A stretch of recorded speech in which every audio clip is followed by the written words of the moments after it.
శ్రీ దుర్గా మల్లేశ్వర స్వామి దేవస్థానంలో ఈ నెల 23వ తేదీన వసంత పంచమి పర్వదినంగా అత్యంత వైభవంగా నిర్వహిస్తున్నట్లు ఆలయ ధర్మకర్తల మండలి చైర్మన్ బొర్రా రాధాకృష్ణ తెలిపారు.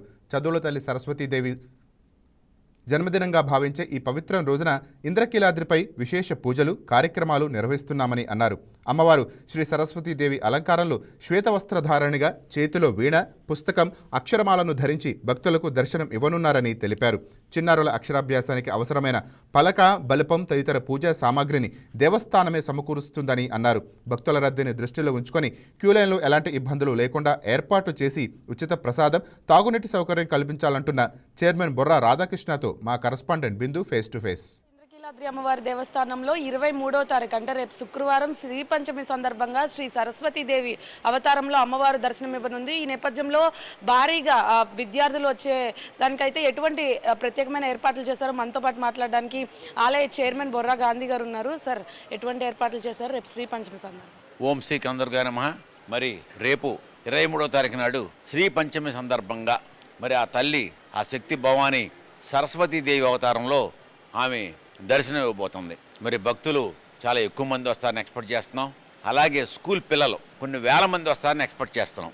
ఎన్ని వేల మంది వచ్చినా కూడా ఆ పిల్లలందరికీ మంచిగా దర్శనం చేపించి వాళ్ళందరికీ కూడా మరి సరస్వతీదేవి అంటే చదువుల తల్లి అని పలుకు, మరి ఎక్కడ ఎవరైనా సరే మాట ఆమె ద్వారానే కాబట్టి అక్షరం, పెన్ను, ఆ తల్లి మరి దగ్గరికి వచ్చి దర్శనం చేసుకునే వాళ్ళందరికీ కూడా రేపు ఒక పెన్ను, మరి కుంకుమ, మరి అలాగే రేపు వాళ్ళకి ఒక లడ్డు, ఇవన్నీ కూడా వాళ్ళకి ప్యాక్ చేసి ఒక దాంట్లో కంకణం కూడా వాళ్ళకి ఒక ప్యాకింగ్ చేసి చక్కగా అవన్నీ కూడా క్యూ లైన్లో క్రమశిక్షణగా వచ్చి ఆ తల్లిని స్టేజ్ మీద దర్శించుకుని మళ్ళీ వెళ్ళేటట్టుగా ప్లాన్ చేస్తున్నారు మా వాళ్ళంతా. దేవాలయ సిబ్బంది మొత్తం కూడా, ఆఫీసర్లంతా కూడా రేపు ఎర్లీ మార్నింగ్ 6 గంటల నుంచి వీళ్ళంతా రెడీలో ఉంటారు.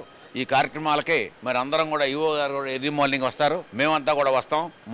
ఎర్లీ మార్నింగ్ వెళ్ళి ఇప్పుడు మీకు చెప్పిన అన్నీ కూడా తీసుకుని వాళ్ళ తల్లి దగ్గర పెట్టి పూజ చేసి ప్రసాదం లాగా అక్కడి నుంచి మేము మళ్ళీ మేళతాళాలతో గుడి నుంచి ఇక్కడికి తీసుకొచ్చి ఇక్కడ కార్యక్రమం బిగించేస్తాం. ఇక్కడ అలాగే ఇక్కడ రేపు పూజా కార్యక్రమం కూడా ఉంది.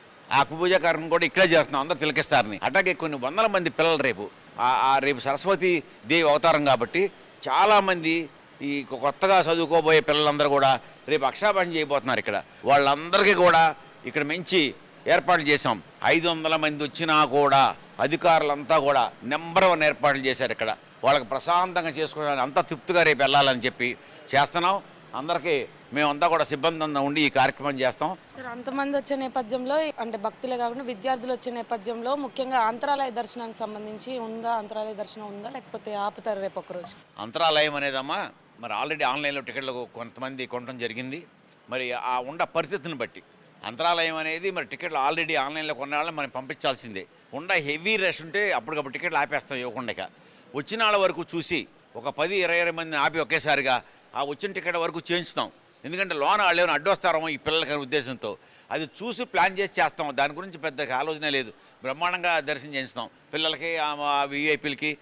వచ్చిన అంతరాలయానికి వచ్చిన వాళ్ళని రేపు 2-3 మంత్రివర్యులు కూడా వస్తున్నారు ఇక్కడికి. మాకు ఇంకో గంటలో తెలుస్తుంది. అంతా కూడా రేపు పండగ వాతావరణంగా ఉంటుంది ఇక్కడ.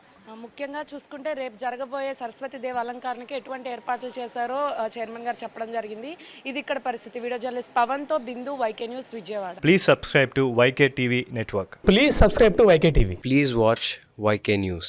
Don't forget to subscribe YK News channel.